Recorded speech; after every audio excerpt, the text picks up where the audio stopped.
Hello and happy Sunday. I hope that wherever you are, you're having a good day, even if it's not Sunday. And I hope that you're having a pleasant weekend or that you've had one. I am, as you may have noticed inside, I know that is unusual. And there is a reason. And that is because I've been cooking. And I've actually been making Christmas puddings. If you don't know because you've not lived in Britain, Christmas puddings get made well before Christmas. They do, in general, have alcohol in, although some people, I'm sure, substitute something that's not alcohol if they don't drink. And yeah, then they sit. And that all infuses and all the flavours meld together. So, it being November, that's when my calendar alert reminds me that I need to make Christmas puddings, because you can get them here, but they tend to not be great. They tend to be pretty cheap ones that have come over from England, and yeah, they're okay. Sometimes they're okay, sometimes they're not. Anyway, rambling aside, the reason that I'm inside and talking about what I want to talk to you about today is that I was reminded when I was cooking that we bought a stove. When we built the house, we bought a stove, obviously. I mean, you know, we like to cook. And the stove that we bought is sickly, and we've been in the house basically 3 years. It gets a lot of use because we do cook most days. It's a nice induction stove, it's a fancy brand, and we thought we'd picked one that would last well. And it did not. And it made me wonder, because the other thing that reminded me of this idea is this, which is ancient. I mean, it's probably older than me. I bought it used and very broken. It had been dropped on the floor and the whole of this side was all mangled. The paint was all chipped. I mean, the paint doesn't really matter except for cleaning, but paint was all chipped. But the front panel was broken and it wasn't starting anymore. And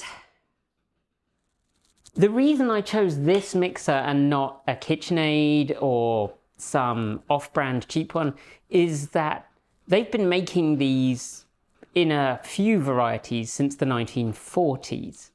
And they do cost a bit more, but they also still sell spares for pretty much all of their mixers. So when I was fixing this and I realized not only had it been dropped and damaged and various other bits were broken, but it also needed a new belt just through age. The belt drive in it had worn out and stretched.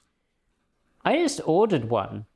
I mean, this thing was built in, like, I think the 1970s, and from their authorized spares supplier, I put in the name of the model once I worked out what it was, because it's not listed on it, and there was the belt. I ordered the belt.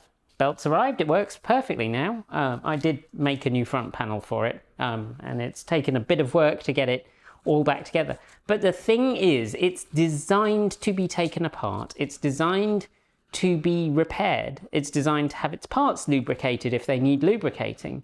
And yeah, it cost me a little bit more to do that. And I'm in the privileged position. I mean, we all know Samuel Vime's theory of being poor, which it is very expensive to be poor because you often end up buying poorer quality things that last less long and then you have to replace them. So in Samuel Vime's case, it was boots, and you get through multiple pairs of boots in the time that it takes you to get through one expensive pair of boots. And similarly with mixers, you know, I know people who've gone through 2 or 3 KitchenAid mixers, and not to pick on KitchenAid, but they're very common. That sounded insulting. I just mean there are a lot of them. And I wanted something that I knew would last, partly because we had a mixer back in England that was a wedding gift, and we made some bread in it, and it was near the limits of what it said it could do. And it was never quite right after that. It made lots of unpleasant noises. So I was in this position where I could say, I can spend a bit more and I can get something that maybe will last much longer and is also designed to be repaired. And that's actually true of multiple things that I have around the house. If I have the opportunity, I'll quite often buy something that's older but designed to be repaired.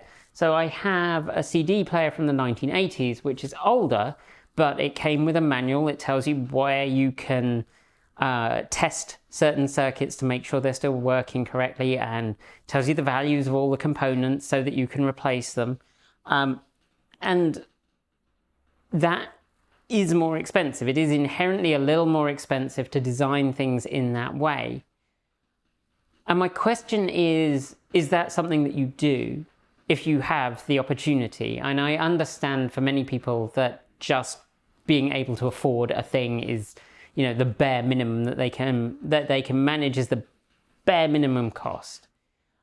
But is that something that you wish there was more of, that you had the opportunity to buy something that maybe isn't as feature rich? I mean, this is a mechanical timer, a speed controller, and a start stop. That's all it has.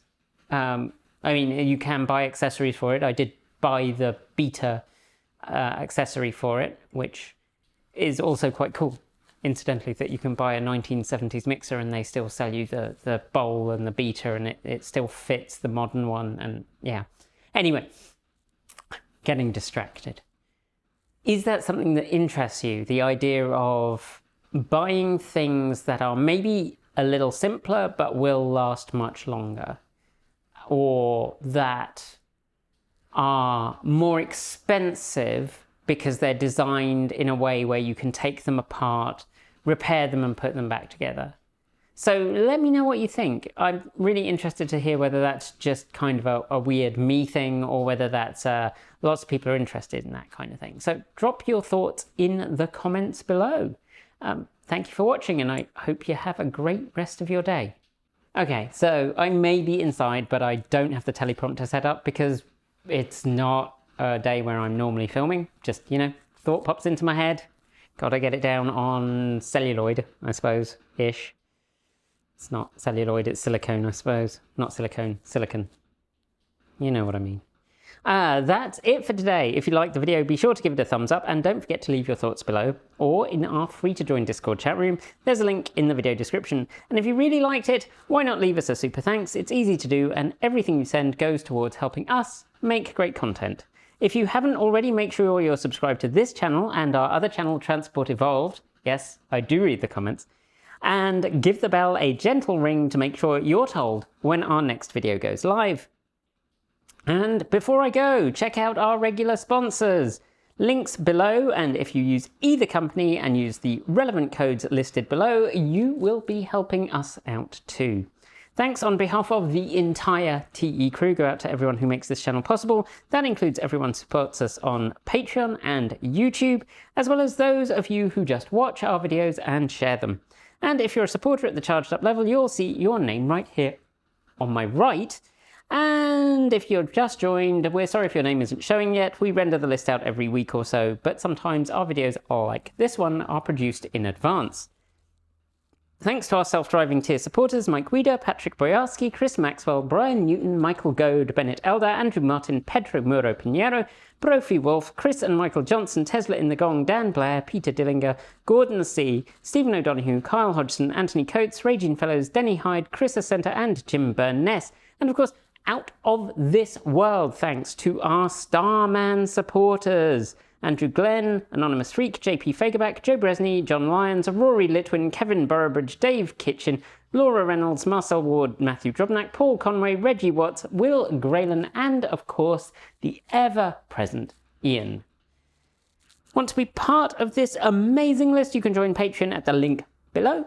You can hit the join button below to support us on YouTube. You can moan at YouTube and say, please, please, please make them show up in people's subscriptions, make them show up in their notifications, because we are really having rather a lot of trouble with that. Or show us your support through Bitcoin, Ko-fi, or our cool swag store. Links are down below. Oh, and incidentally, if you want to see us on Nebula, let Nebula know that you would like us on there, because it is invite only, and we would like to be on there, maybe. Certainly be worthwhile. And if you're unable to support us financially, just know that watching the video, and in particular sharing it widely, help us support the channel. And it makes a massive difference to how well our videos perform. We've had a couple of videos that went viral, that's done us amazing things, and then the algorithm has punished us because I haven't fed it enough recently. It probably wants Christmas pudding and it's not having any. It's all for me and my wife. Thanks for joining me. And as always, keep evolving.